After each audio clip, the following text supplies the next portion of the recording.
理念，全民發聲。My Radio 2011。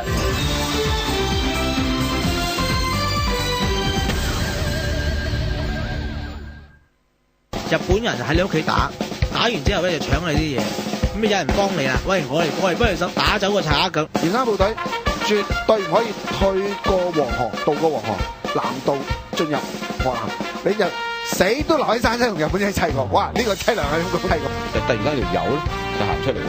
咁呢個咧就係一個匿名嘅紙擁女子啊，佢叫劉鳳玲。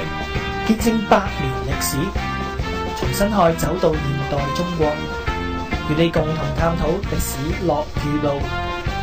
辛亥8年話滄桑，逢星期二晚10點，有麥業成、謝爾方、錢建榮同你一齊細說中國。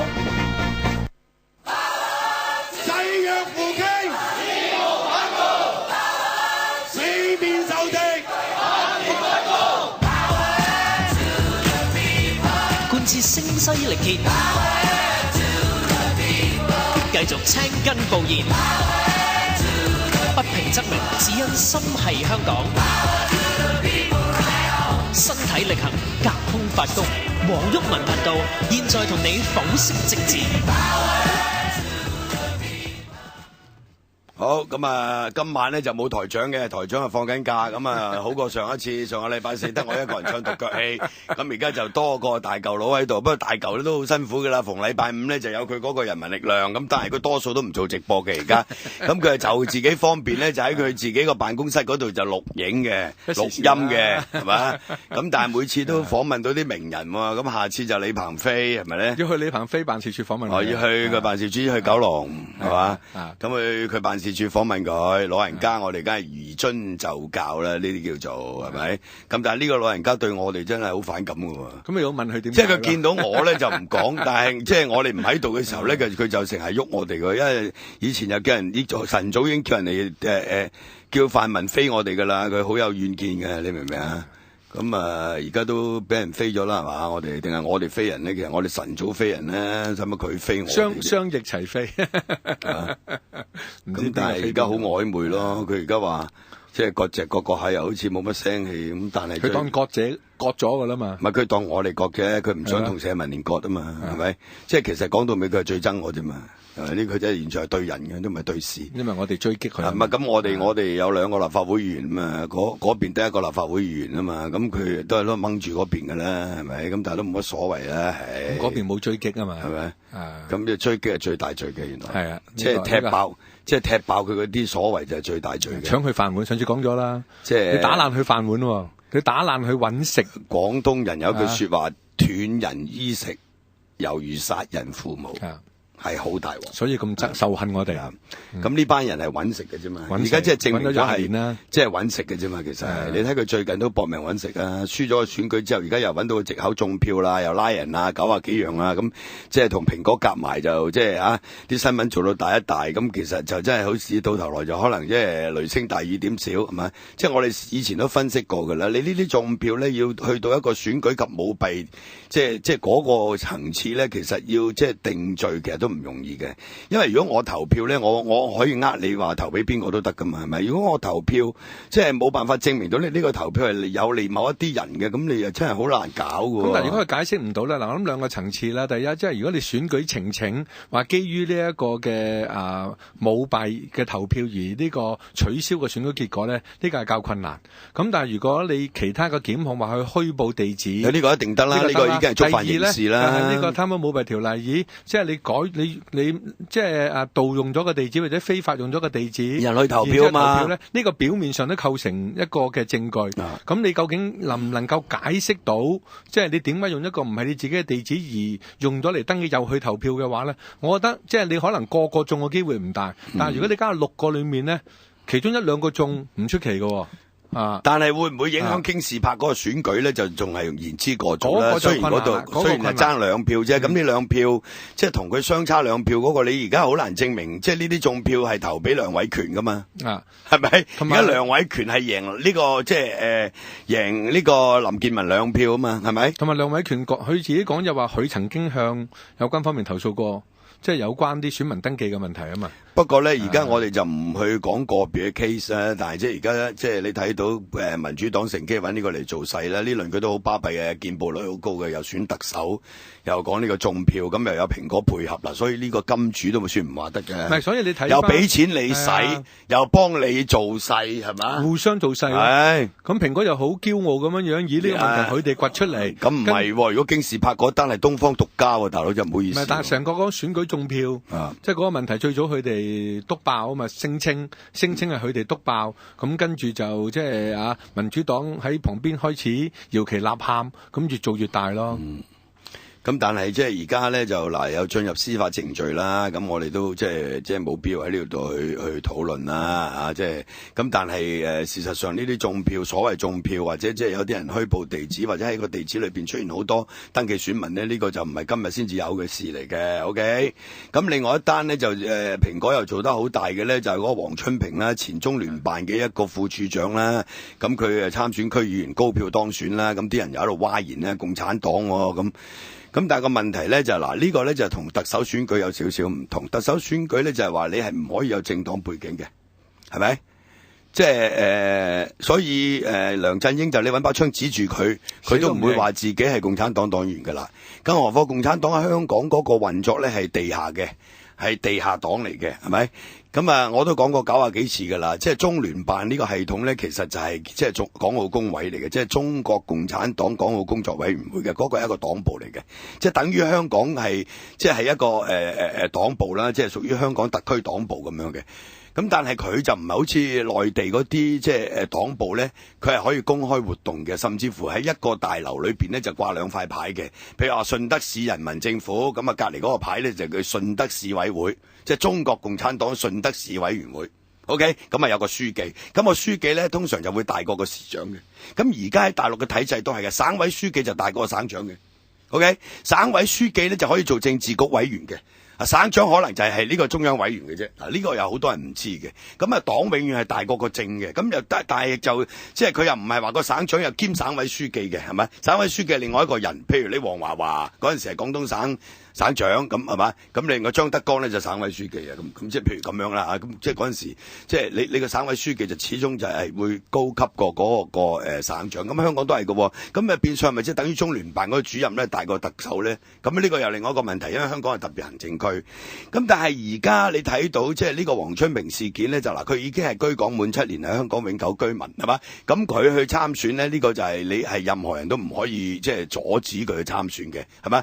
咁但係問題就係佢有一個中聯辦嘅背景，於是大家就不免有啲遐想或者有啲諗法，就係哇嗱，你睇中聯辦一路即係都喺度即係操控或者干預呢個香港地區選舉，呢個講明係侵啦，大佬係咪？做咗好多年啦，回歸做到而家㗎啦，係咪？你而家先如夢初醒咩？係咪？咁佢而家出面，佢就算去參選都好，咁佢已經退咗落嚟成10年啊嘛，據佢所講係咪？咁但係問題就係佢有冇申報佢嗰個共產黨嘅身份呢？咁但係按照而家嗰個即係選舉嘅法規，咁佢使唔使申報佢呢個即係共產黨黨員嘅身份呢？嗱，你睇翻嗰個選舉嘅規例咧，嗱，即係你喺嗰個嘅登記嘅時候咧，你要填即係政府俾你嗰份表咧，有一個就係政治聯繫，政治聯繫嗰個嘅填寫。即係好有趣嘅，你唔可以，譬如我係某一個黨，我唔可以自己係個黨咧，就填嗰個嘅話，我係嗰個黨嘅。你要嗰個黨俾一個授權啊，俾個授權你哋就可以填嘅。咁即係如果你話黃春平真係填嘅話咧，如果冇共產黨嗰個黨組織授權去填嘅咧，佢唔可以填嘅，係嘛？就算譬如我哋人民力量，我哋要喺選舉度填人民力量咧，人民力量要簽份嘢授權俾我哋。但係個問題就係共產黨係地下黨啊嘛，咁揾邊個授權啫？又唔會授權俾佢噶嘛？咁所以我今次聽阿單仲偕喺個即係電台節目嗰度講呢單嘢嗰陣時，我都係搖晒頭。喂，你單仲偕識唔識選舉規例㗎？係嘛？即係你共產黨冇委託情況之下，你任何共產黨黨員都唔可以填㗎。但係就算有委託，即係無從委託，因為佢係地下黨啊嘛。你譬如我哋有社團登記。有啲係有限公司登記，咁你唔係同埋嗰個填呢？填意思即係話你嗰次嘅參選呢係代表個黨參選，因為大家都知道咧，你個選舉咧好多人有好多組織背景啊嘛，咁你嗰個選舉可以係獨立人士。我係某個黨，但係我唔代表任何黨去參選。咁當然某啲黨就話：哇，你係我黨員，你唔代表我參選，你違紀我就踢你出黨。呢個係你黨嘅內部問題。但係任何一個候選人呢，佢可以有好多種嘅身份噶嘛，係嘛？如果你睇翻以前即係民主黨或者係港同盟年代都好呢，喂，嗰陣時嘅港同盟民主黨有唔少成員係國民黨成員嚟嘅，係嘛？佢係國民黨成員，佢又冇申報，即係話你呢個嘅民主黨都曾經呢個隱瞞，你又係民主黨又係國民黨，咁你啲民主黨嘅成員呢，冇申報佢國民黨嘅身份喺選舉方面喎，咁所以你話隱瞞呢啲資料真係我哋都有喎，我哋都有國民黨黨員去參選代表人民力量。咁我哋話明有藍營啊嘛，我哋都有國民黨黨員喎，但係你國民黨喺香港又係唔可以授權，咁你冇一個授權嗰個法定團體啊嘛，你明唔明啊？你就算共產黨都係，佢要去授權，即係或者簽同意書或者支持呢個黃春平去係一個政黨聯繫社，共產黨都無從寫起噶嘛。喂，同埋我睇翻嗰個整個發展咧，我睇翻嗰個發展咧，你民主黨又好柯過嘅，因為黃春平嗰個對手咧，如果我睇報紙冇錯咧，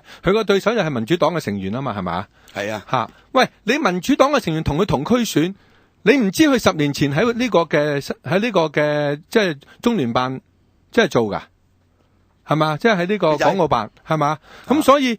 喂，咁如果你一早知嘅，你一早督爆佢嘅，你咪可以透過嗰個選舉裏面質疑佢，整件事好似事後某啲傳媒揾到出嚟，係嘛？咁你作為一個黨一個嘅選舉，你自己嘅對手嘅背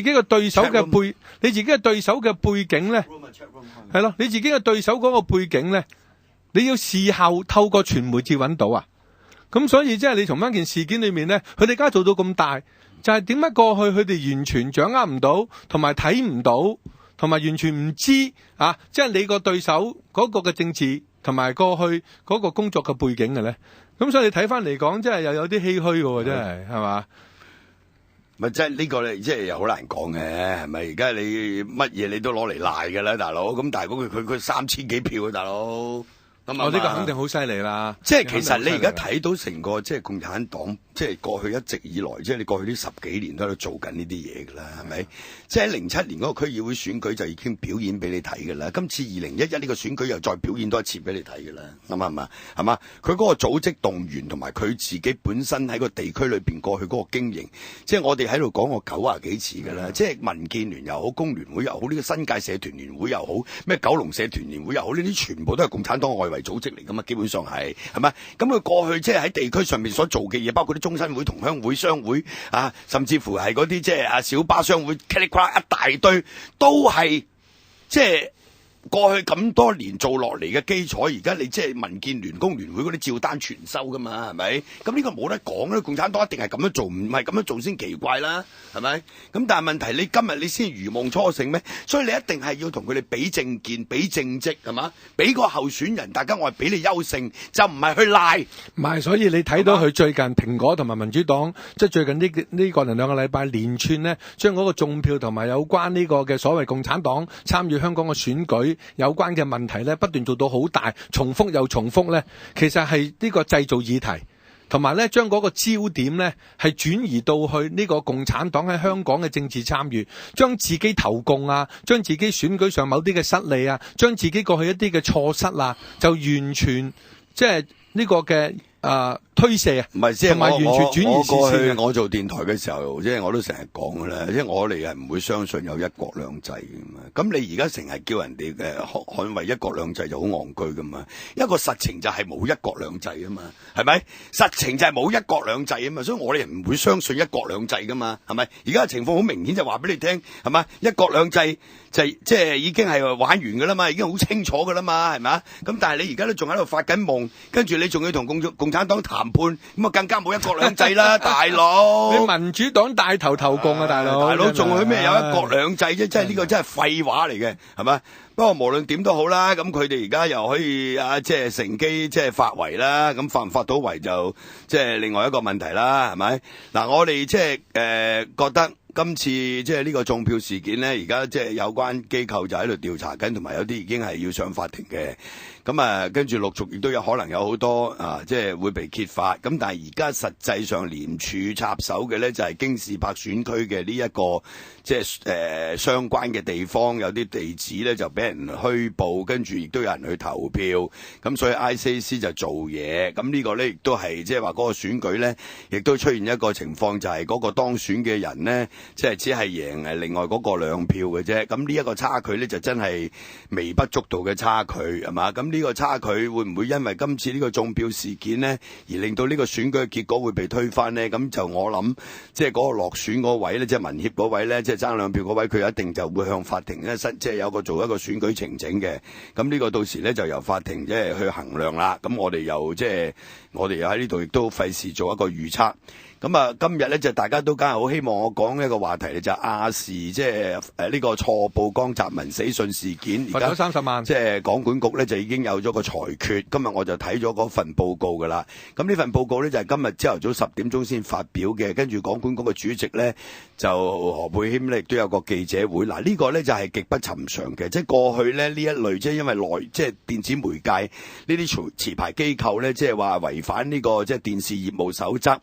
然後即係投訴成立，經港管局調查，即係跟住有咗裁決之後咧，通常咧都係發一個聲明，係嘛？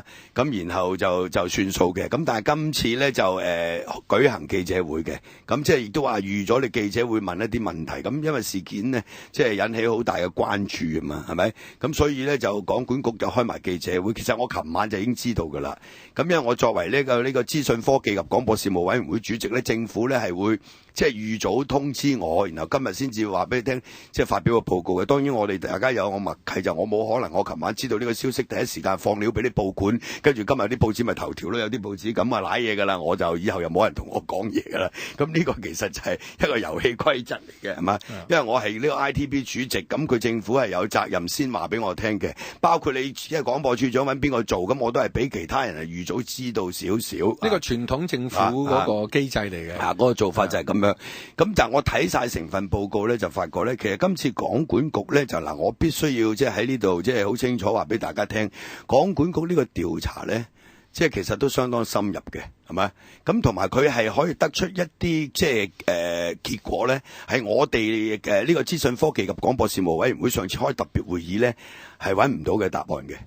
嗱，譬如我舉例，咁喺嗰個特別會議裏邊咧，曾經有議員咧就問呢個盛品儒即係亞視嘅執行總裁。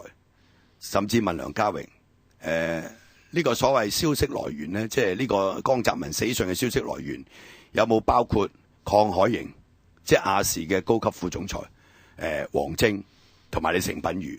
咁盛品儒係斬釘截鐵咁答，呢3個人都冇份嘅。咁但係喺港管局呢個報告裏邊呢，係好清楚。就係話鄺海瑩咧，即係高級副行政總裁嘅負責企業嗰部分嘅，佢係直接打電話俾呢個亞視嘅一個副總裁新聞部嘅，即係副總監啦，類似啊。咁啊，譚慧儀就話叫佢咧盡快將呢個江澤民死訊係出街嘅。咁然後梁家榮同譚慧儀咧經過查證之後咧，始終都冇辦法揾到即係嗰個核實。咁但係到最後咧，佢都係接受咗鄺海瑩嗰個指示咧。係去讓呢個新聞出街嘅。嗱，咁呢個咧就即係喺個報告裏邊寫得好清楚嘅。咁亦都喺個報告裏邊又講鄺海瑩咧係即係自相矛盾、不負責任啊，講啲嘢係喺個報告裏邊又有即係有呢啲咁嘅指述嘅。咁即係換言之，呢個報告都算係即係喂，至少比立法會嗰個特別會議即係更有效喎，大佬係咪？咁揾到嘅事實真相比呢個特別會議更多，係嘛？咁亦都可以證明到亞視管理階層，包括盛品儒講大話，係嘛？咁所以你睇到呢一個調查報告，我個人咧就收貨嘅。OK， 仲有呢個30萬咧，即係個罰則咧，就係可以講話有史以來咧對電視台，即係呢個持牌機構咧罰款個數字係最高嘅。即係主要係針對呢個違反電視業務守則第9段嘅即係 A1 啊，即係呢一個係即係主要係針對個內容失實嗰部分。咁呢個罰30萬係好高嘅 ，OK？咁所以其實有人話罰得輕，或者係而家揾唔到個幕後黑手，我覺得呢種講法咧都係好無知嘅。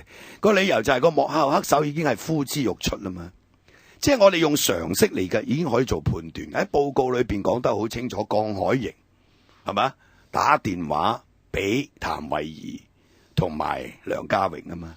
梁家榮喺9月份即係 ITB 嗰個特別會議裏邊講，你揾把槍指住我個頭，我都唔會講邊個同我講啊嘛，係咪？咁但係而家人哋唔使揾把槍指住個頭，即係經過佢調查就已經係鄺海瑩講。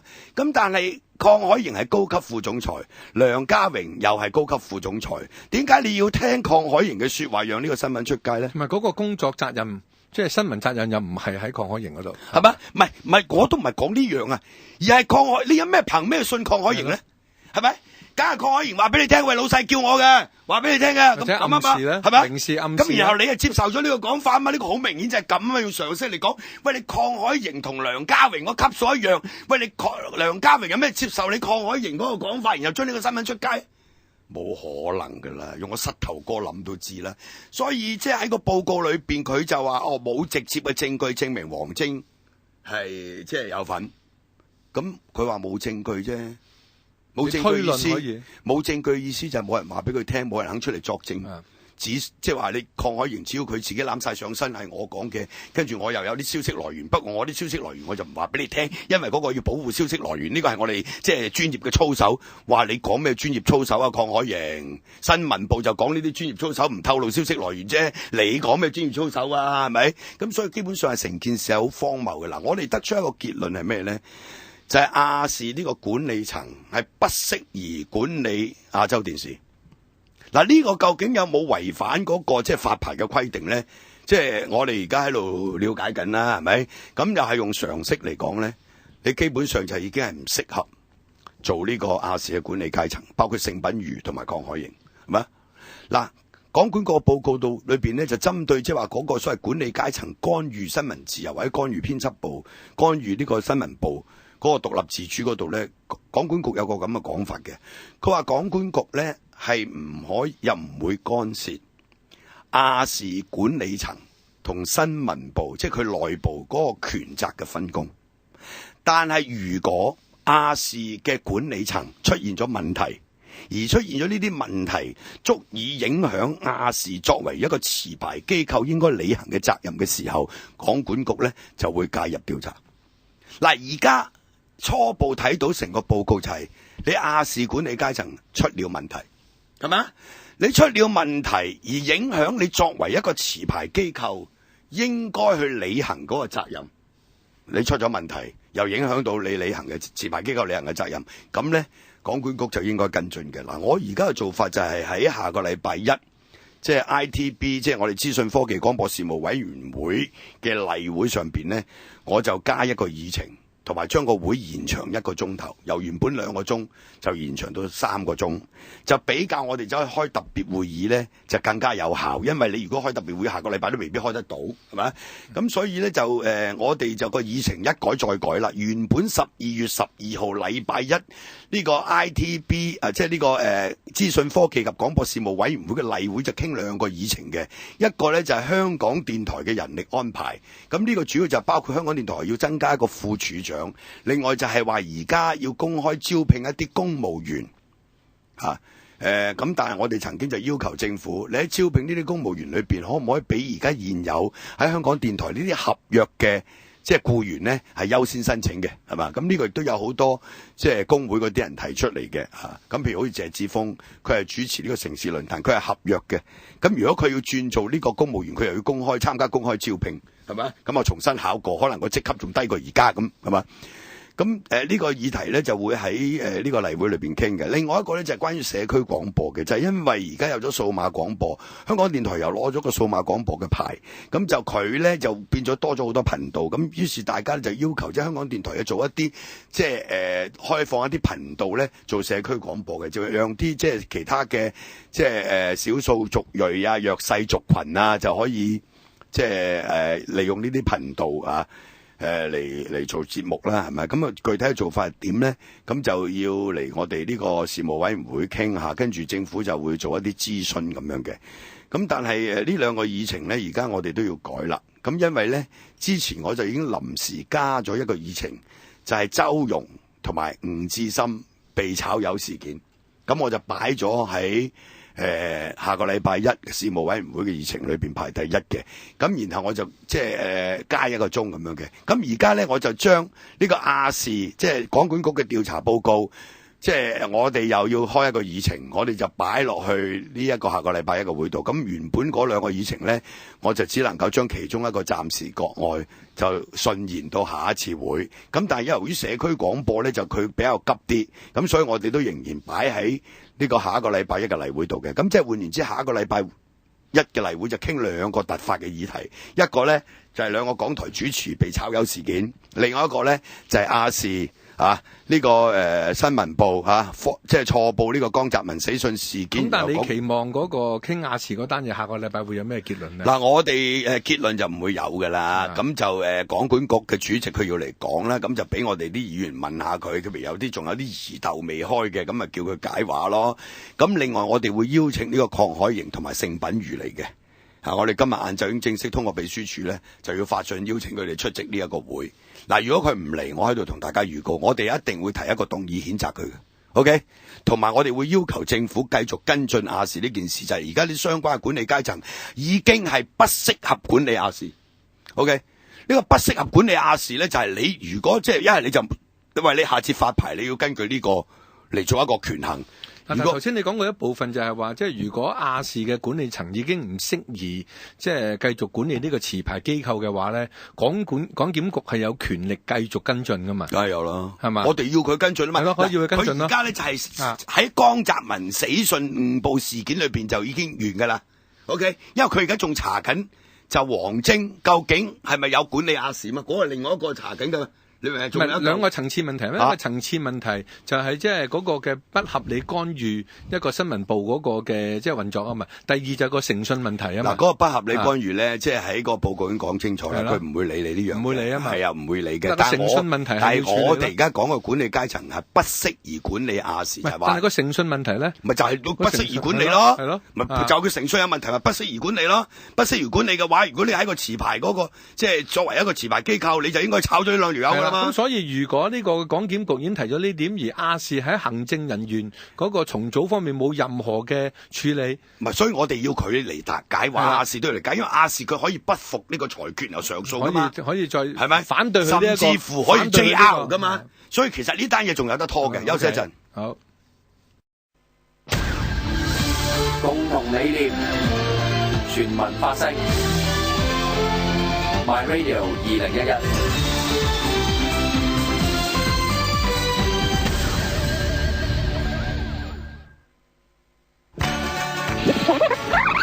居屋揸快，你都唔可以唔佩服佢嘅諗法嘅。我其實相當佩服，我相當佩服，因為人一世物一世嘛。咁我真係享受到你暈為止，跟住你喺個墓碑嗰度就係寫住我去過Monte Carlo 攬住5條靚女入賭場，唔使好多錢嘅啫。咪真係我唔係講笑㗎，真係㗎。跟住咧又有閒錢喎，即係可能收入都唔錯嘅，去下歐洲地中海遊輪咁樣係啊，去食下魚子醬咁。Monte Carlo攬係啦，係啊。唔係真係喎，我唔係講笑，用個錢一啲都唔多，一啲都唔多，投放係一層，其實同貧民窟冇乜分別嘅樓兩個，雖然佢叫私樓，雖然叫咩乜，雖然佢遞乜咁啊，遞乜軒咁嗰啲係啊，係啊，佢只不過將個走廊貼膠板啫嘛，等你覺得好似滑捋捋啫嘛。活化城市論壇，提升正能量味，逢星期3晚10點，城市再論壇。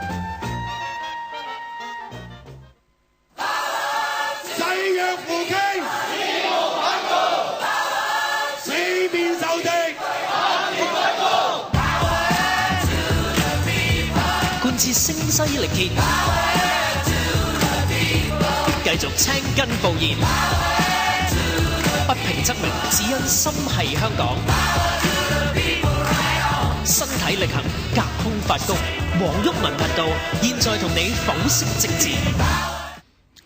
咁啊，呢個台灣嘅即係中華民國總統選舉咧，就而家即係進入一個即係最關鍵嘅時候啦。咁啊，仲有大約1個月嘅時間到，過鬆啲月咧就要投票㗎啦。1月14號就要投票嘅。出年啱啱完咗個辯論，你話邊個贏啊？咁就辯論嗰度就嗱，我就睇晒嗰個辯論咧，其實兩個都好穩嘅，即係蔡英文又好，馬英九都好穩嘅，即係其實兩個都幾保守嘅，保守嘅，相對都係比較保守。又即係你睇到咧，又嗰個又唔會有好辛辣嘅言辭，係咪？因為佢兩個人嘅性格咧，同埋嗰個形象都係好接近。係咪？即係話你，如果你馬英九對謝長廷嗰次，你就睇到謝長廷係比較凌厲啲嘅，凌厲啲嘅言辭比較即係凌厲少少，係嘛？咁當然嗰個言辭凌厲，相對於馬英九嗰種比較溫和嘅咧，咁就就一個好鮮明嘅對比。但係你蔡英文同馬英九咧，就大家即係比較相似啊，即係。你睇下有啲相關嘅論題，特別係關於兩岸關係嗰個，基本上係一個主打嚟㗎啦。咁就蔡英文其實喺呢方面係比較弱啲嘅，我覺得啊。咁當然有啲人就好欣賞佢其中一句就係話，即係當呢個馬英九打嗰個陳水扁牌嘅時候咧，即係佢即係啊，你8年陳水扁貪污腐敗係咪？咁就蔡英文個回答就係佢話你而家咧。要記住係2012年嘅總統選舉，唔係2008年。呢個對手咧係蔡英文，不是陳水扁咁啊。咁嗱呢個就即係都係有啲所謂譏諷啦，即係都算 OK 嘅啊。咁但係反而馬英九個答覆咧就係、是、佢又唔會太差喎。佢話係啊，喺我面前呢個係蔡英文，唔係陳水扁，係咪？呢個係2012年嘅選舉，唔係08年嘅選舉，但係。喺蔡英文嘅背後係陳水扁嘅人喎，係咪？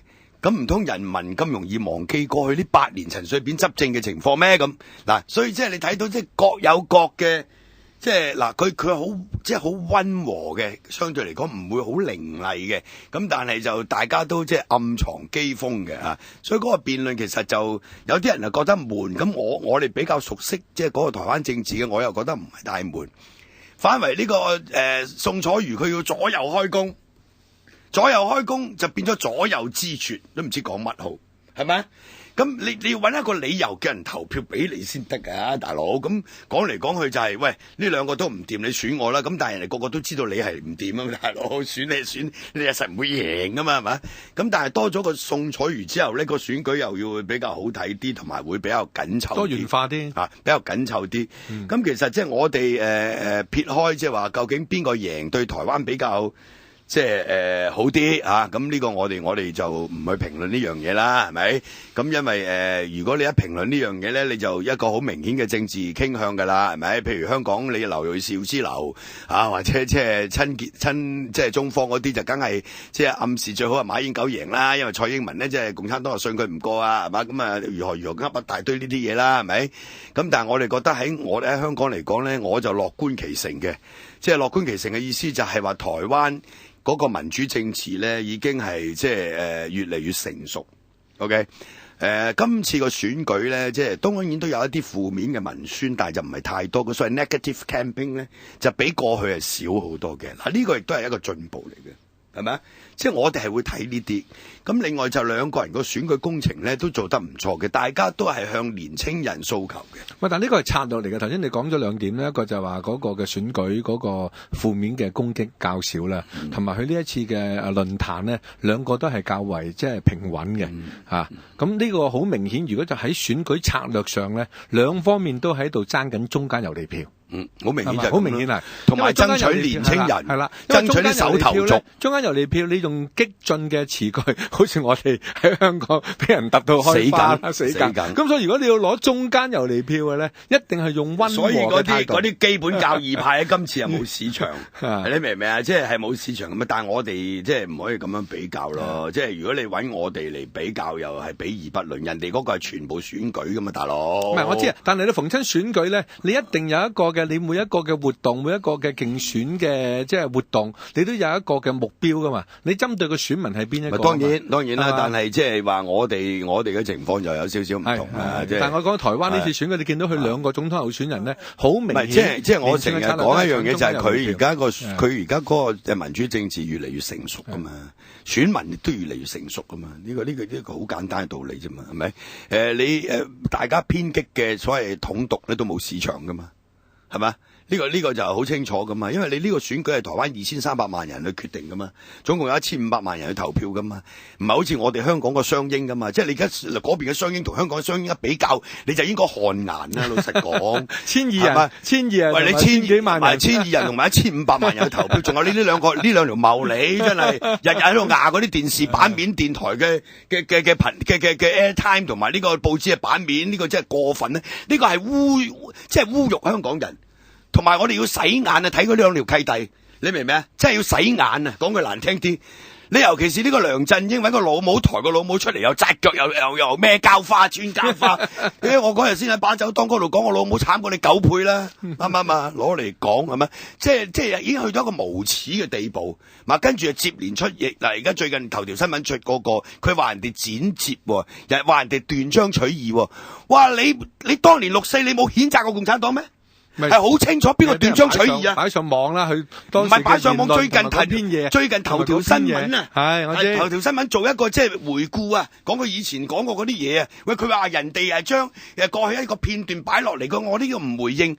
佢呢個真係死症嚟㗎啦！老實講，對佢嚟講係個死症嚟嘅。譴責屠夫嘅佢嗰個聲明，佢係譴責呢個中共政權屠殺人民啊！大佬，係咪？你呢個你而家一係出嚟，即係你將你過去所講嘅嘢，你否定咗佢。你過去係錯嘅，你話你而家唔可以講話6.4嗰件事唔清楚。當時你係好清楚譴責中共政權屠殺人民㗎嘛？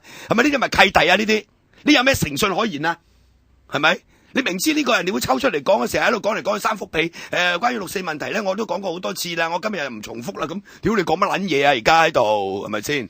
一不知所謂係咪？你基本上就好清楚，無論登廣告，你公開講嘢都係譴責中共政權屠殺人民啊嘛？係咪？你講過嘢點解唔認啊？係咪？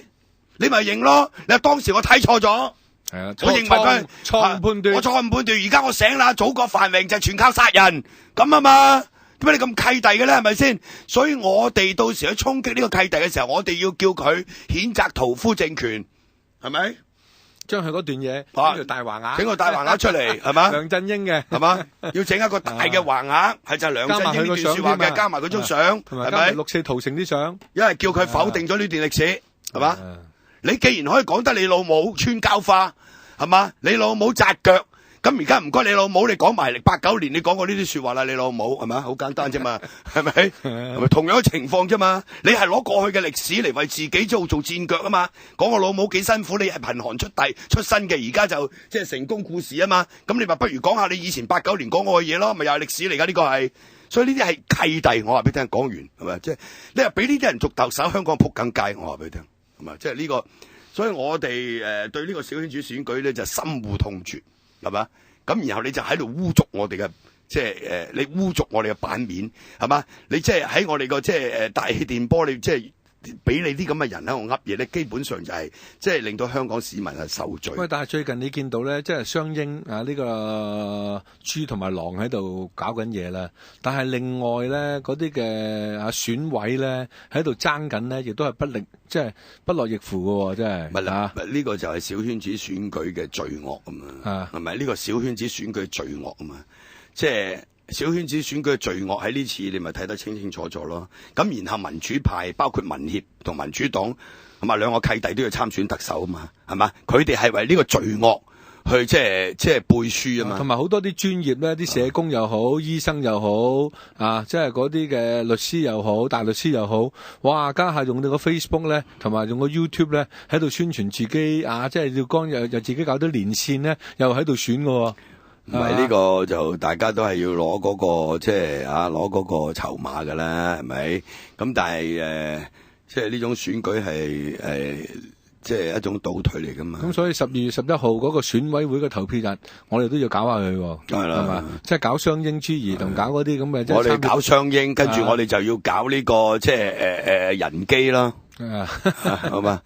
何俊仁同埋馮檢基咯，係咪兩個契弟要選特首啊嘛？你選條毛咩？我嗰日喺個 lift 度指住啊馮檢基，你選條毛係嘛？你叫做選條毛啊？聽清楚未啊？07年啊，呢句說話我送俾梁家傑嘅，你選條毛有得選條毛係咪？好清楚嘅。你而家馮檢基都係選條毛係咪？即係無恥啊！基本上係咪？你舊年6月25號，民協同民主黨係支持政改方案，支持2012年行政長官選舉由一個1200人嘅小圈子選舉產生，係嘛？大家要記住，係嘛？咁你而家去參選，咁就即係代表你即係支持呢個制度，你就唔好去參選，就一路喺度鬧呢個制度，呢個係無恥，係嘛？呢個係極端無恥嘅所謂。你要向香港人講得清清楚楚，你去參選，跟住你話而家啊，即係大細超啊，啲團體啊，淨係請雙英唔請我哋啊，我哋都係去參選啊，你選條毛啊嘛，因為係，尤其是你馮檢基啊嘛，你而家民主派攞唔攞到150個提名都係一個問題，係嘛？好啦，當你攞到150個提名，攞到入場券去選，你都係選條毛，係嘛？咁你話凸顯呢個選圈子嘅選舉不公，咁你舊年就唔應該支持呢個小圈子選舉。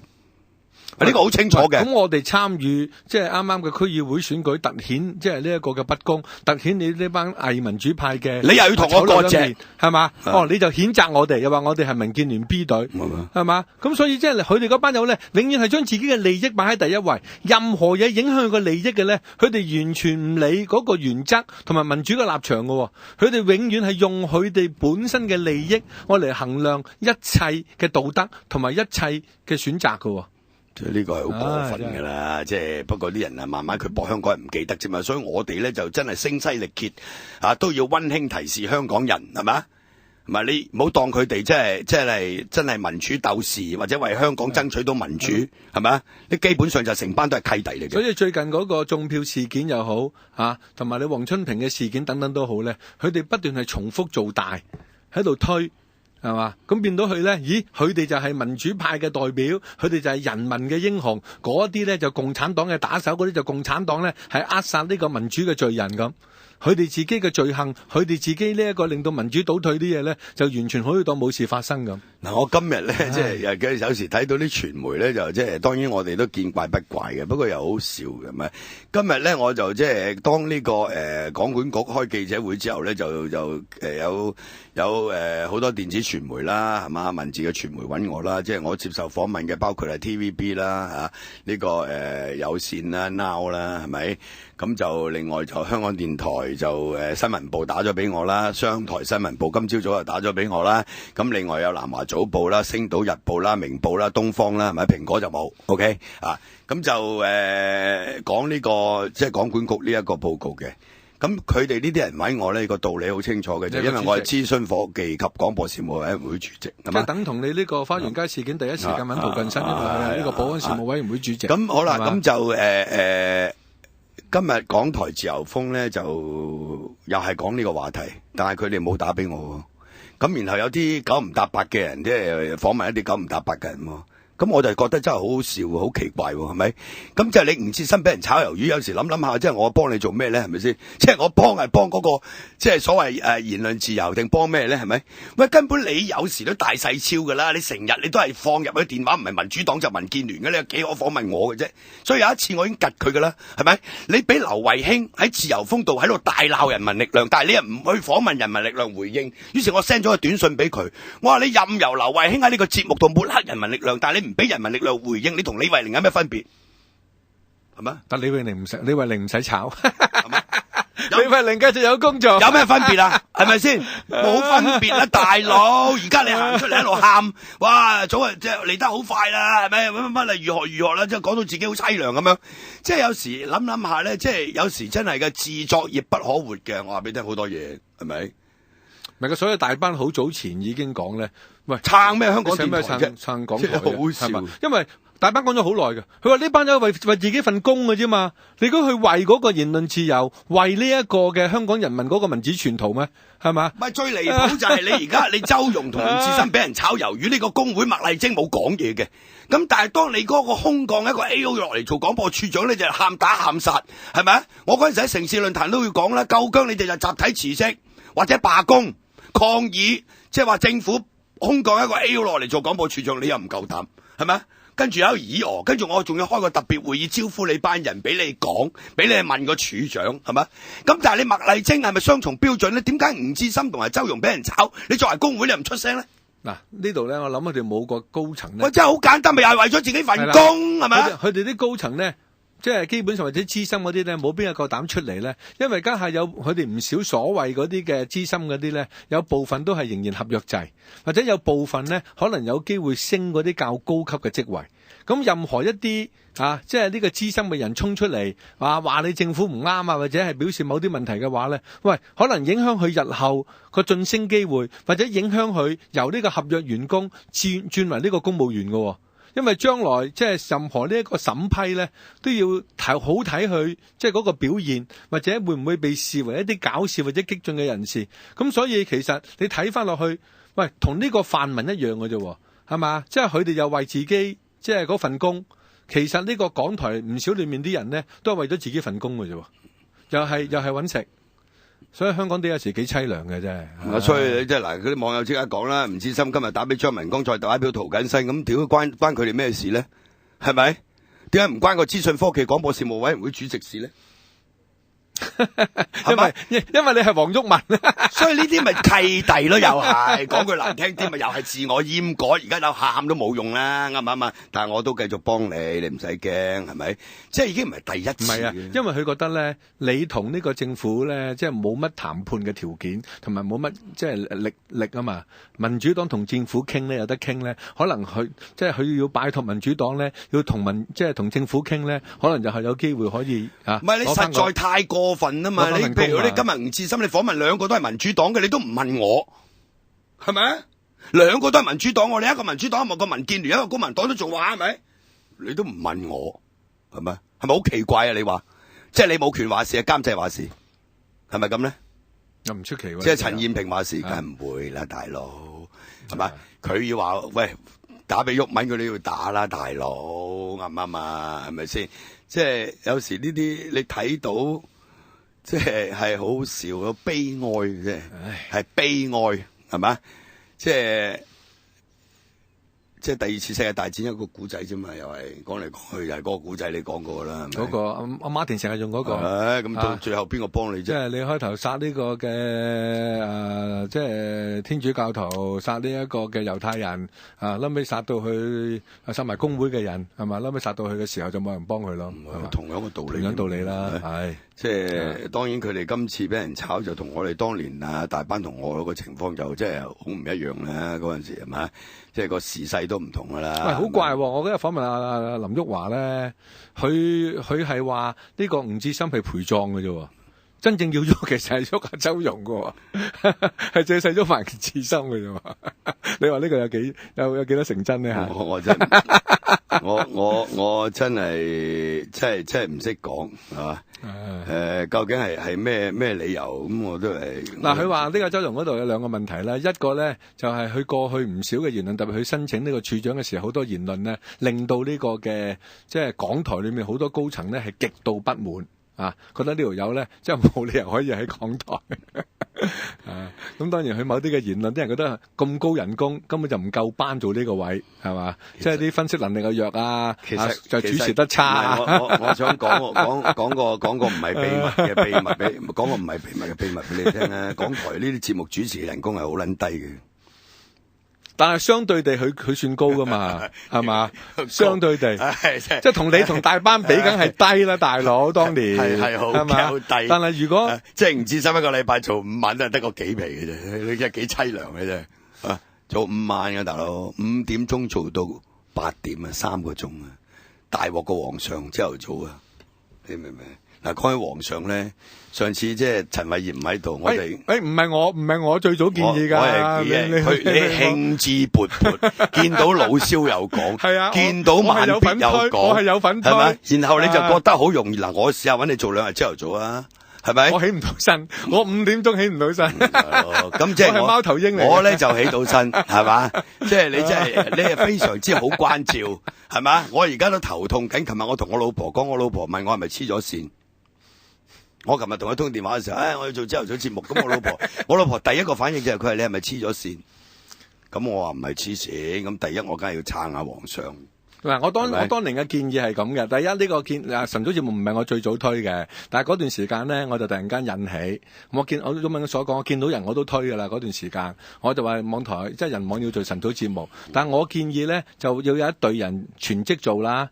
咁就5日咧就唔係話要你做2朝咁辛苦嘅，就大家輪流頂嚇，譬如你頂一朝，老蕭頂一朝，慢必頂一朝，或者我或者阿欣生講頂一朝，即係5朝咧有唔同人喺度做客串咧，咁就陪住嗰時都。而家咧就大領落啦，而家就我做2日，老蕭做3日，就2個人做晒5日，我就唔知老蕭呢個肥佬可以頂到幾時。不過佢就好過癮嘅，佢做完就翻去瞓覺，晏晝先翻工都得。我咧就要做嘢嘅。係咪？我做完個晨早節目，我跟住翻立法會要開會嘅。咁你要搬過嚟香港呢邊住啊？哇！你真係你鋪話又喺度吹。咁搵邊個交租啊？搵啲平啲嘅地方啦。哇！你真係幫我打算晒，真係，即係你幫我打算晒。阿老蕭幫郁文搵地方。嗱，邊個網民喺港島人網附近地方有啲地方出租平地租，郁文可以頂得順嘅租金嘅咧？大家幫手介紹啊！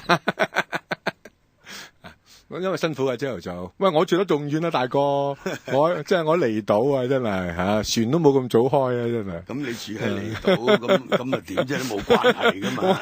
所以我唔使做晨早節目咯。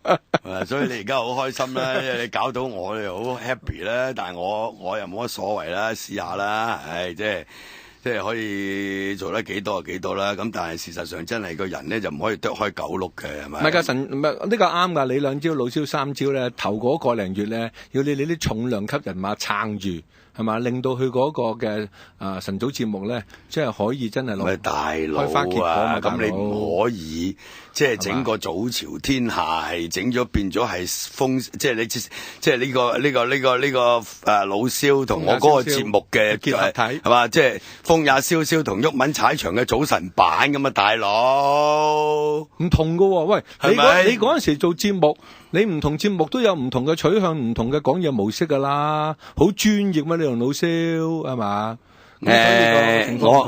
我今朝早咧就即係冇聽。我今晚翻去就會 download 落嚟聽，所以我答唔到你。老蕭有冇改變咗佢即係嗰個即係做節目個表達嘅方式？喺朝頭早嘅節目我就真係答你唔到 ，OK 係嘛？咁但係我究竟即係跟住落嚟呢個禮拜4朝頭早即係究竟係做啲咩嘢咧？我而家仲喺度諗緊，咁我亦都要等即係阿萬總啊同埋即係皇上指示係嘛？究竟禮拜4我去做呢1個鐘頭節目係講啲乜春嘢係嘛？你都係講政治分析噶啦，我唔一定要講政治，我講時事都得噶嘛，講民生都得噶嘛。咁睇佢要我講咩啫嘛，係咪？老蕭講多啲經濟好嘅朝頭早，因為朝頭早股市開啊嘛，係嘛？佢可能明燈嚟噶嘛。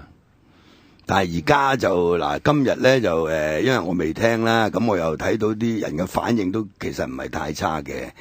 咁就即係證明咧，皇上都做咗好多準備功夫。佢講粗口多就係頭半個鐘，講得好勁。係咩？係啊！我當初聽阿萬必講咧，咦話晨早節目你要吸引即係其他嘅聽眾咧，咁可能就睇下會唔會粗口嘅問題睇下咁。但嗰陣時冇應承話唔講。哇！但係今朝我聽頭嗰半個鐘，皇上唯一係訪問陳雲嗰段時間冇講粗口。頭嗰半個鐘，哇，幾犀利啊！真係呢個我真係冇乜意見，冇乜意見，即係因為嗱，我就唔會講噶啦，晨早節目即係喺我呢個節目間唔中我會叮2句嘅，即係我睇情況嘅啫，我又唔會特登去講。喂，老蕭次次講完就話，哎呀，我又講粗口啊！我就唔會特登去講，係嘛？咁就但係。即係你唔會刻意去避免，又唔會特登去講，就咁咯，係咪？不過就而家我都唔知我朝頭早做唔做得掂嘅呢2日，我都喺度諗緊。大佬咁緊但係啊，真係有啲人叫我瞓2晚酒店，係咯，劏房啊，話立法會有劏房啊，咁邊個俾錢？唔係立法會長毛喺立法會以前都係㗎，佢喺自己嘅寫字樓嗰度咧，整埋張床喺度咧，即係可以隨時上去瞓覺㗎。咁我而家都有張梳化都勉強可以瞓，係咪先？我都有張梳化勉強可以瞓，咁但係冇理由劏房得喎。唔係，但係而家個問題咧就係，譬如話早咧，因為我住喺九龍啊嘛，咁我都要坐車過嚟。我哋都好快嘅，坐車過嚟。不過即係好早嗰段時間隧道就唔塞車嘅。係啊，到8點你就唔使自己過嚟噶啦。咁我哋6點零鐘嚇，咁啊踩過嚟，跟住食早餐咁，跟住就差唔多。使唔使一嚿水啊？你嗰度飛的過嚟？梗係要啦，大佬。咁我冇理由咁早叫司機車我噶嘛，係咪？所以呢個亦都係我問題嚟噶嘛，係嘛？咁但係冇所謂啦，我哋都嘗試下啦嚇，希望因為呢個晨早節目一雷天下響。可以叫啲網民俾啲意見嘅喎。毓民星期四個節目講乜春？同呢個毓民踩場唔同嘅，或者有少少風格唔同嘅，大家要去講乜？即係由啲網民去即係決定，俾啲意見我哋。叫揾個人開一頁，跟住啲人投票 A、B、C、D、E 剔，睇下邊一個最多咁。好，一於咁話，休息一陣。共同理念，全民發聲。My Radio 2011。日本人就喺你屋企打完之後咧就搶你啲嘢，咁有人幫你啦，喂，我嚟幫你手打走個賊咁。而家部隊絕對唔可以退過黃河，渡過黃河，南渡進入河南，你就死都留喺山西同日本仔砌過。哇！呢個凄涼係咁講係個。突然間條友咧就行出嚟喎，咁呢個咧就係一個匿名嘅只用女子啊，佢叫劉鳳玲。見證100年歷史，從辛亥走到現代中國，與你共同探討歷史樂與怒。辛亥8年話滄桑，逢星期二晚10點。有麥業成、謝爾方、錢建榮同你一齊細說中國。誓約扶傾，義無反顧，四面受敵，貫徹聲嘶力竭，繼續青筋暴現，不平則鳴，只因心繫香港。身體力行，隔空發功，黃毓民頻道現在同你剖析政治。嗱，我哋上次喺度都有提過咧，即係嗰個晨早節目係好難做嘅，因為係要有好多即係支援嘅。咁你人網同其他嗰啲主流傳媒咧有好大嘅分別，就喺個資源上面咧，即係相差好遠。喂，你嗰陣時講話，你當年大班嘅節目成隊人嘅大佬，6個職員，起碼啦，係咪6、7個有 team 人去幫佢做嘅？咁你而家老實講人網，你有幾多人可以即係去做朝頭早呢個節目嘅？我哋好多人網聽眾俾意見。即係你就算義工都冇理由咁有義氣，5點鐘起身翻嚟做節目噶嘛，大佬。係咪翻嚟即係做？你而家咪想招募義工啊？唔係即係6點鐘幫毓民，係唔應該咁樣做咯。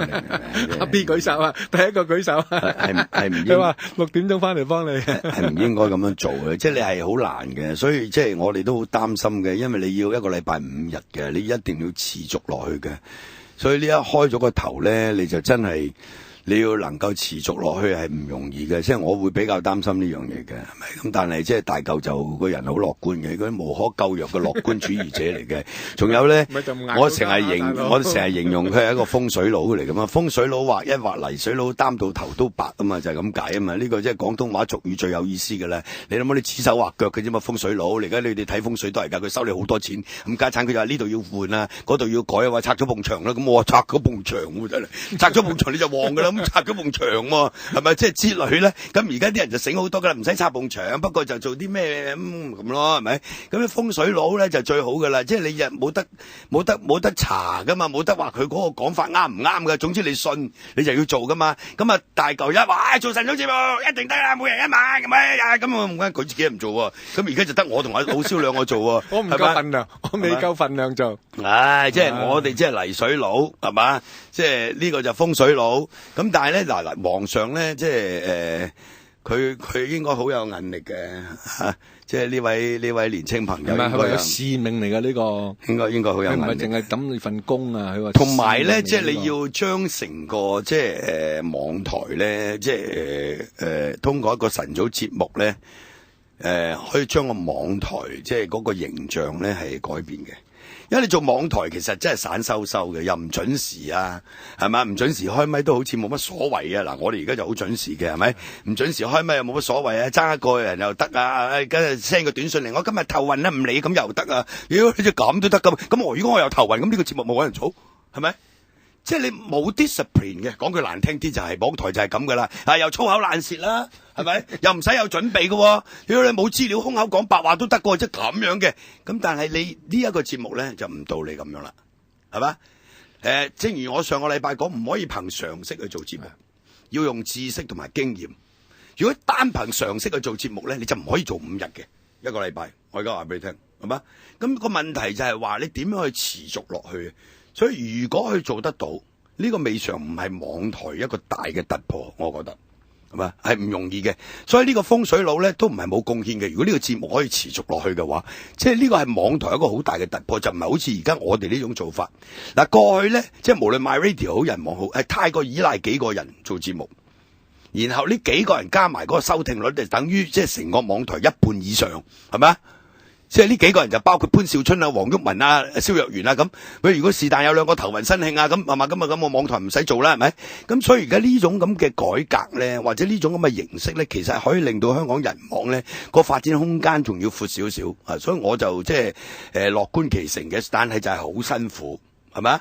你要網台做一個連5日嘅朝頭早節目係好難，咁而家我哋係湊合咁啊，講句難聽啲，老蕭做3晚，我MyRadio 做2晚，跟住 MyRadio 有一波節目，人網有一波節目，跟住有啲5個一夜情啦，又話做下又唔做，做下又唔做，而家又做翻咯，係咪？咁你冇 discipline 噶嘛？喂，第二啲人你嗰啲電台主流傳媒，你一個節目停係好大件事噶嘛，係咪？咁你網台冇噶喎，係咪？咁而家啦，陸陸續續你睇下啲，即係而家人網有好多節目嘅，係咪？你睇翻嗰個時間表就知，即係佢已經係有一個成個電台嗰個節目嘅規模喺度噶啦，係嘛？咁但係多埋呢個5日嘅朝頭早嘅節目咧，如果做得好嘅話咧，呢個係香港即係所謂Internet Radio 嘅一個好大嘅發展嚟噶。係咪？對其他嗰啲網台都做一個好好嘅示範。其實而家香港好多網台，你知唔知？不過你噏唔出個名咁解嘅咩？有啲係3-2個人就可以有一個台嘅咧。如果你以啲大學計，啲大學全部都有網台嘅，你知唔知？不過冇人聽，好多大鑊啊嘛，係咪？即係就係咁咯。咁所以呢個網台，譬如好似人網咧，你發展到今時今日咁咧，即係你係事實上係需要嚟一個改革，就唔係再依賴老蕭啊、毓民啊，係嘛？即係或者幾個人去做呢個網台。佢係一個即係變咗一個 media， 一個好有即係份量嘅所謂即係所謂 content provider 內容供應商。因為跟住落嚟咧，大家不可不知嗰啲載具越嚟越多嘅，嗰啲 carrier， 譬如包括呢個而家3個免費電視牌照咧，我估計今年年底就要發㗎啦，係咪？咁又多咗3個免費電視喎，咁啲 content 喺邊度嚟啊？係咪？咁所以你做 content provider 咧，即係內容供應商咧，佢係有可為嘅。喂，網台人網可唔可以申請其中一個牌？梗係唔得啦！你點申請到？佢唔會批俾你咁啊！你全部有網絡噶嘛，係咪？你申請唔到噶嘛，係咪？咁我哋用佢個網絡放呢個人網嘅節目咯。唔係，我哋而家咪要，唔係我哋而家咪傾緊咯，即係唔係呢個係可以傾咯，可以傾咯。唔係因為我哋嗰次喺加拿大，你都喺度啦。佢哋加拿大有啲嘅電台都想同你哋傾啊，同人網傾。喂，會唔會人網某啲節目咧，就係個個禮拜俾佢轉播？哇，大佬啊，而家即係而家新唐人啊，就要我哋啲節目啦，係咪啊？老蕭已經俾咗啲節目，我啲唔俾佢咁解啫。法輪功都成日要我哋啲節目啦，係咪？咁但係你唔俾錢，咁點搞啊，大佬？佢多倫都有啲電台。content provide 你就要俾錢噶嘛，大佬啊！你唔俾錢，邊有得俾你啫？係咪？咁你咪自己上網聽咯，係咪？即係如果要喺你嗰個台出嘅，你唔俾錢，邊有得搞啫？冇得搞噶嘛，啱唔啱啊？係嘛？所以我覺得即係而家嗰3個免費電視牌照，其實我哋都可以有得諗下嘅，你明唔明？咁呢次你做風水佬啦，俾人做泥水佬。好，我哋揾幾個泥水佬搞掂啊！又去揾泥水佬，周街都係泥水佬，因為泥水佬都仲要識做泥水先得噶啦，大佬係咪？有人問喂，MyRadio 同人網分手，而家毓民又做人網有冇問題？有咩問題啊，大佬？我哋都係百搭嚟噶，即係任何一個地方有得徵召，我哋就去出現噶啦。上到嚟都唔知道係人網定係 MyRadio 嘅啫。咁呢度後邊好清楚 MyRadio，睇唔到呢個，睇唔睇到個 job 啊，大佬？上到嚟有時即係咁我哋寄生喺人網得唔得啊？唉，真係啊，即係分得咁清楚做咩啫？咁係嘛？咁你而家講人網都係講埋毓民噶啦，講埋 MyRadio 噶啦，唉，呢個冇乜所謂嘅。孖生兄弟冇乜所謂。即係總之就我哋要提供一啲即係好聽嘅節目俾啲聽眾。咪啲網民可以俾啲意見嘅，睇究竟有啲咩特別嘅嘢，佢哋認為有啊聽眾嘅即係吸引嘅啊，亦都有即係。唔係而家你即係有啲人就覺得即係譬如我哋時事節目可能太多啦，咁應該要加啲即係譬如文化啊，其他嗰啲咁嘅節目。咁我都覺得呢啲又可以諗嘅。譬如啲人嚟叫我講歷史，咁而家我又做朝頭早節目，咁點講歷史節目啫？借古諷今啊，有人講係啊，借古諷今啊嘛。你啲歷史咁勁，你即係咪又揾我嚟搞大佬係咪？我喂大佬，而家我又要搞普羅，跟住人民力量我又唔係好想搞嘅大佬係咪？我哋已經即係逐漸要飛歐㗎啦，要分工，要揾多幾個流水佬係嘛？所以咧，其實咧就應該即係大嚿就用多啲精神，就喺個人民力量嗰個組織嗰度啱唔啱啊？地區啊，同埋嗰啲就靠你啦，大佬我就真係唔得啦，你唔好搞我啦，我就真係即係搞普羅噶啦，我而家要搞訓練噶啦，甚至乎分工，最好咧出年立法會議員都唔使我選，咁啊最好啊，咁我就跌埋心水去教書、抽孫同埋係啊教書，OK。哇，中文同啲見到呢個書幾開心啊！我哋聽下范生嘅電話，范生你好，喂，係請講。係喂，我想問下咧，阿黃議員，喂，其實咧關於呢個選舉嘅問題咧，我真係好想講下，其實可唔可以話俾我聽，點解一定會用翻呢啲咁嘅舊制度去選舉咧？其實我都好想問，如果可以出現到呢種選票嗰種虛假情況，咁其實問題會唔會係一啲關於我哋登記嘅問題咧？其實可唔可以咁講咧？就係我哋張身份證咪已經係一個好嘅選票咯，使咩要搞咁多嘢咧？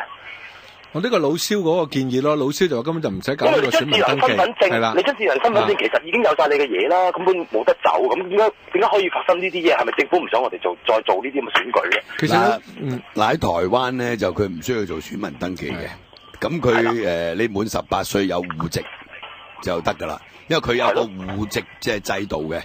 咁即係所以咧喺度居住嘅地方咧，佢有啲戶政事務所，咁你即係屋企個家人即係個戶口謄本裏邊有你個名，咁你就係可以投票嘅。咁佢係以呢啲嚟做單位嘅，咁所以佢係好清楚嘅。台灣嗰啲投票站咧，咁我哋香港做唔到咩？咁都係智能身份證。咁咪但係我哋冇呢個戶籍噶嘛，冇戶籍制度嘛，咁你可能你將個劃區難劃啊嘛，你明唔明啊？你要分區噶嘛，咁如果你揸住張身份證，你邊度投票咧？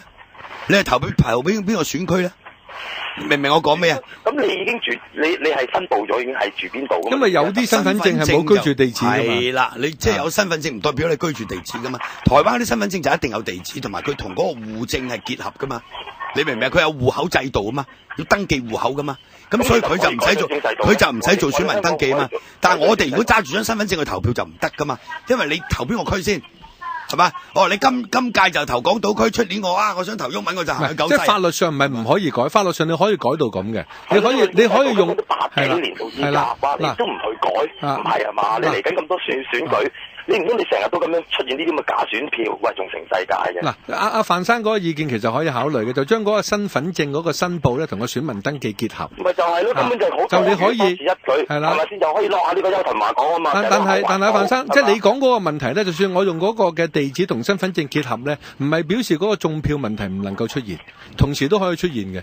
即係個問題咧，你問我嚟講就唔係嗰個嘅選民登記嘅問題，而係政府去監管或者係去審批個選民登記唔夠嚴謹，同埋喺過去嗰20幾年呢，喺檢控嗰個所謂盜用地址登記選民呢樣嘢呢，係完全係放縱，同甚至係到一個鼓勵嘅程度嘅，係完全放任呢一個嘅任由啲人即係亂咁出蠱惑嘅。咁所以如果政府係放任嘅話呢，你咩制度都死嘅，係嗰個執法不嚴啊嘛。如果你問政府過去20幾年有幾多單投訴話啲地址虛假嘅，哇，真係可以話數之不盡嘅。但係嗰個檢控呢，嗰個檢控可能係零嘅。如果關於虛報地址嗰樣嘢，係嘛？咁所以係嗰個檢控問題。嗰啲問題點解檢控得咁少呢？你問翻過去嘅前司局長啦，你問翻阿林公公，喂，你做呢個政務，即係你做呢一個嘅政治事務局嗰陣時，咁多投訴話呢個嘅地址虛假，點解你唔落令要檢控呢？呢個就係政府啲官員自己本身嘅疏懶啊嘛。今次我諗佢都係應該都係放生㗎啦，都唔會話有得。冇啦，即係打烏蠅唔捉老虎咯，一樣㗎啦，未捉幾個出嚟祭旗。其實呢件事你再唔搞翻好佢，咁其實用翻啲80年代嘅制度嚟去做咁嘅選舉，會唔會開玩笑咗先？好啦，多謝你電話啦，范生好嘛？咁啊，下一位鄭小姐，係鄭小姐你好。下一位鄭小姐。係啊。聽唔聽到啊？係聽到，你講。喂，聽唔聽到？係聽到，你講啊。好開心啊！好開心聽到你啊！我咧就想分享下咧，係因為其實咧我。鄭小姐，你係咪熄咗個即係收聽器先啊？因為有回音啊。哦，得，而家得唔得？唔係有 delay 啊，變咗個說話嗰個大家得啦 ，OK 啦，熄咗。好啦，你講。我咧想分享下咧，我其實咧我已經50歲噶啦。咁樣咧我就原本唔識電腦嘅。咁啊為咗要聽阿毓民個節目咧，跟住好努力咁樣學電腦，跟住我仔咧又唔俾個電腦我搞喎，我搞翻咗佢。咁啊，跟住咧我就因為其實我係個經濟環境都幾差嘅。咁跟住咧我就好辛苦咁樣咬實牙關咧，就自己去花幾千蚊去砌咗部電腦翻嚟，自己獨立一部學。咁啊就個目的咧就係為咗要聽啊。哎呀，真係好感激你。咁啊，跟住咧就聽到之後咧，咁我就喺日常入邊咧，因為其實令我好中意佢咧，佢嗰個教法咧係。即係通俗易懂啊！係咁啊，變咗咧，我就好多時同身邊啲客人啊，或者介紹佢聽我哋嘅節目。成日都會即係佢哋好似社會上嗰啲講咧，成日話呢啲衰人啊，乜乜乜乜咁樣咧，我就會反駁佢哋。即係點樣唔啱啊！即係即係佢哋即係啲奴才心態啊，啲成咁咧。跟住佢哋又咦係喎，又好似係又即係我係用翻通俗易懂嗰啲咁樣。唔係好多謝你啦，好多謝你，好多謝你。第一就即係你要揾幾千蚊去砌部係嘛？你講。同埋咧，我其實好希望咧你哋如果因為我見到你哋咧人民力量啊，好多都係啲年輕人咧同埋好專業啊，咁樣好叻。如果你哋可以喺啲地區度開一啲簡易嘅電腦班咁，即係譬如好似我咁，我而家我淨係識得上網聽㗎咋，但係咧譬如我有時想發表下意見咧，我完全係做唔到咯，唔識啊，咁啊即係如果你哋可以搞呢啲班咁就好啦，咁你可以凝聚到，同埋仲有咧我可以講翻咧嗰個中票嗰個問題咧，其實你哋啊成日講話嗰啲地址乜乜乜乜嗰啲咧。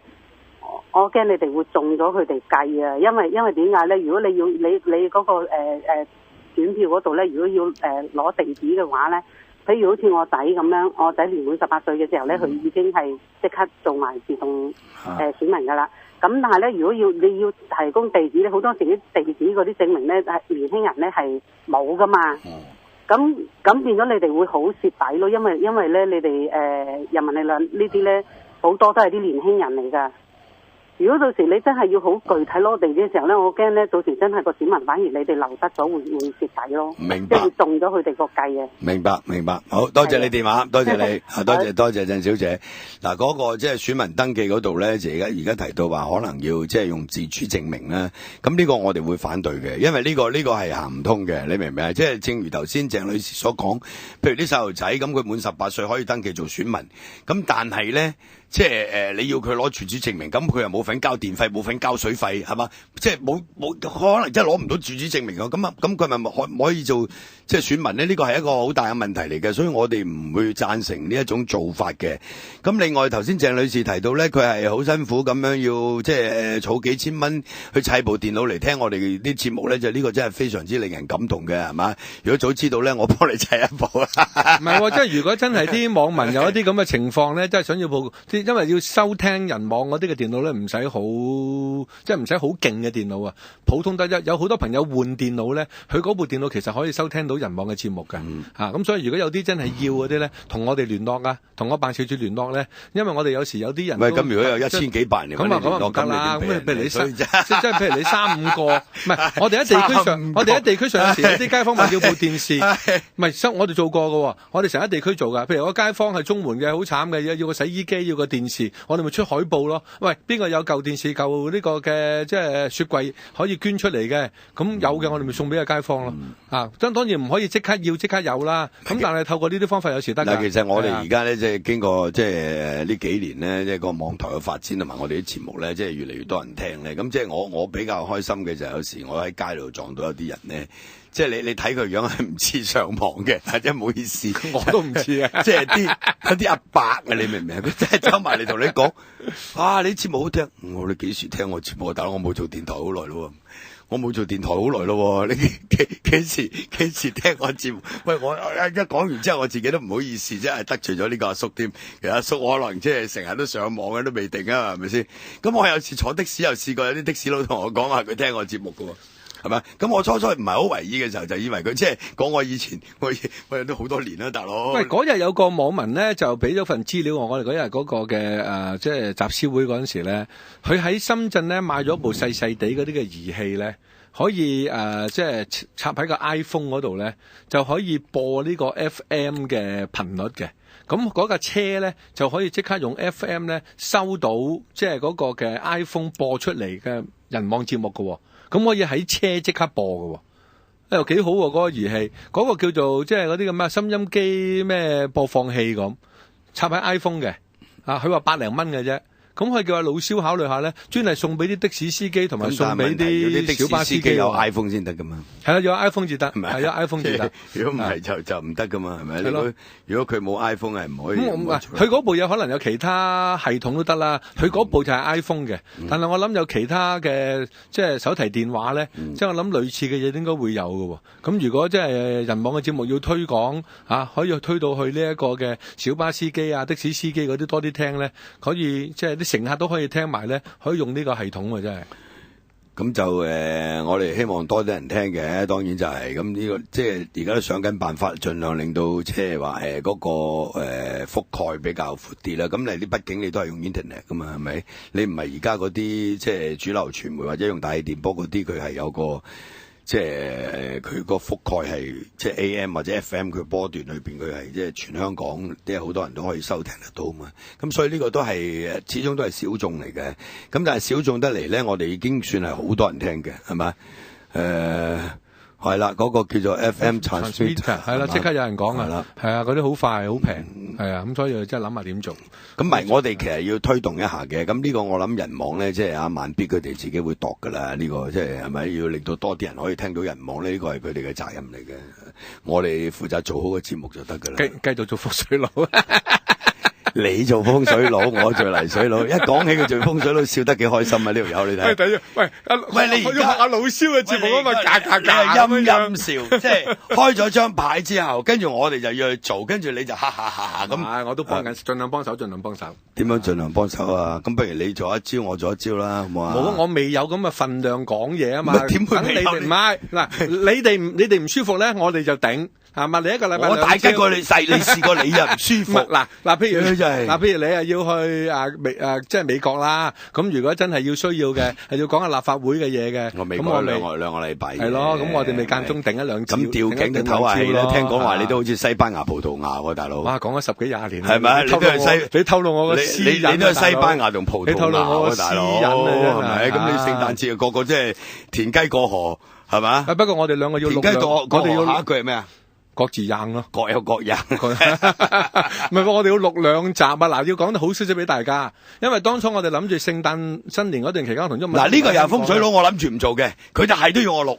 唔係，又唔係淨係我嘅。咁我同即係阿 Life 家傾過。咁因為咧人網又唔係好想我哋呢個禮拜停晒2集，咁就揾。唔係我哋可以停啊嘛，萬必揾人代咯。我知。咁就要人。不過 My Radio 有難嘅，My Radio 就我哋 My Radio 就我哋自己解決，因為台長又放假。咁我就諗住咧，啱啱有2集，啱啱好啦，年尾一集咧就檢討下，即係過去即係你都眨眼都差唔多3年幾啦，做咗議員，咁咪呢個議員生涯係點樣同你傾下，當我訪問你咁啦，傾翻一集，跟住第2集咧就展望未來咁咯，係嘛？又係風水佬，係嘛？咁我一定照你咁樣講嚟做，即係你又係繼續做風佬想做咩訪問我做咁一齊傾，一齊傾做立法會議員有咩感想？有咩感想？我而家想唔做，你而家最好下屆唔使我選。唔係呢啲都係一啲即係好重要嘅信息要俾啲人知噶嘛，係嘛？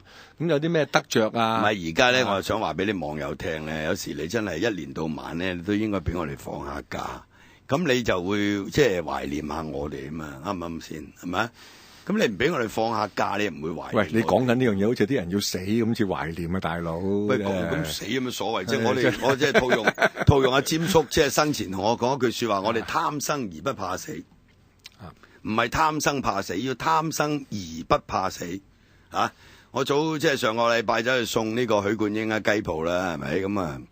即係喺寶福山咁喺嗰日都好多人去嘅，雖然佢哋好低調啦，咁阿 Sam 就比較低調啲啦，佢好怕見到啲記者啦，係嘛？咁但係佢大佬呢，即係 Michael 咧，就由頭至尾都喺度嘅，咁啊同埋許冠武個都喺度。咁我嗰日去到咧就咁啊都撞到好多人啦，咁啊坐咗喺岑芬隔離，阿岑建勳。咁我同佢講話 John， 你知唔知記得上一次我喺邊度見你咧？上一次見阿 John 嘅時候就係鄧光榮嘅喪禮。咁我就即係好感慨嘅，即係見親面就喺啲喪禮度見嘅，即係下鋪可能見面嘅時候就唔知你瓜撚咗定我瓜撚咗啊！你知明唔明啊？係咪？即係我哋而家咁嘅年紀就係咁樣嘅啦嘛，係咪？咁嗰日咧，我係入去即係睇下許冠英啦，即係咁啊。佢大佬陪我哋入去睇啦，咁佢大佬又好似做棟篤笑咁喎，呢條友都唔守秩序嘅，你唔守秩序嘅，話行就行，佢都冇行先過我咧，你都唔守秩序嘅，你呢個就係許冠文啦，知唔知？唔守秩序嘅，行先過我呢啲都有先後次序，估佢係大佬啊嘛，咁啊佢又講個故事俾我聽，嗰日原來佢咧就去夾 band 啊，你咪夾 band 夾下咧就即係覺得背脊好痛，咁同佢夾 band 其中一個醫生嚟嘅，咁啊夾 band 就因為要做阿 Sam 個 show 啊嘛，係咪？咁啊，其中一個醫生話：唔得喎，你之前做過搭橋手術喎，咁你背脊痛可能都同心臟有關，咁啊寫張紙叫佢去急症啦。你明唔明啊？咁佢話好啊，跟住翻屋企瞓覺，一瞓就唔起身咯。哦，唔聽個醫生講，咪即係掉以輕心咯，係咪？即係咁，跟個大佬就同我講，即係好感慨就係話，喂，即係根本係唔應該發生嘅，可以係嘛？就係因為佢又一個人住。跟住又掉以輕心，咁個醫生係叫你走去睇醫生，係咪？你就關人就翻屋企瞓覺，結果一瞓咧就唔使起身，就係咁啫嘛，係咪？所以呢個係好可惜嘅，你明？咁大佬就講下，即係我都好似當佢講棟篤笑，咁我哋又覺得好凄涼。佢話即係佢話你一個人住，咁你搵條女都好啊。咁你冇女，搵個男嘅都好啊，大佬係嘛？我都唔介意，咁起碼都知道，喂，有時都有人睇住你，即係咁樣，其實真係好悲涼，因為我哋聽到其實好心酸。咁但係即係佢又愛弟情切啊，即係許冠文咁，即係佢咁樣講，其實安慰我哋啦，又即係大家互相安慰。咁但係佢講起就真係好凄涼，你明唔明？咁所以人生咧，即係死生亦大義啊！所以即係有時你不妨讀下呢個蘭亭修繫詩集序王羲之啊！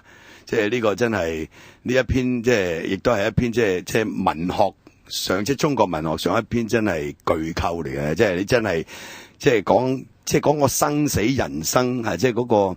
即係一定要，即係做人真係要，即係要睇得好開啊！即係其實一到呢啲咁嘅環境嘅時候，啲人就會勸人你唔好咁執着啦，係咪？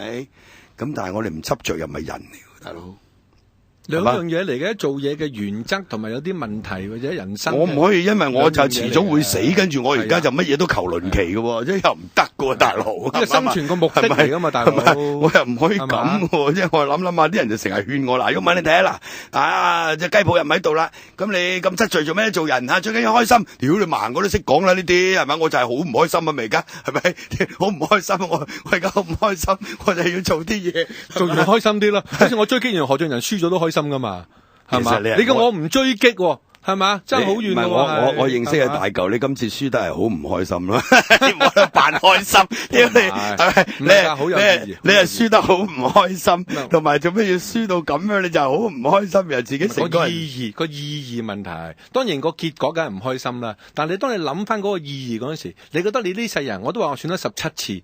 終於輸翻一鑊呢一次係最有意義嘅選舉喎，仲要輸一係嘛？鑊金地嘅。咁你係嗰個嘅，唔係我就覺得對大舊咧，我係有啲虧欠嘅，就係因為我係叫佢去死，跟住我就成日俾壓力佢。我話嗱呢鋪咧，你輸就即係成個人物，即係成個票債票償運動輸嘅。我係咪講過好多次啊？好多次。我講過好多次就係話你輸就係成個票債票償運動輸嘅。咁咪我輸咯。所以真係好大碌嘅，真係你明唔明？呢個係非常之大碌。唔係，但係你最後分析翻嗰個係非戰之罪啊嘛，係嘛？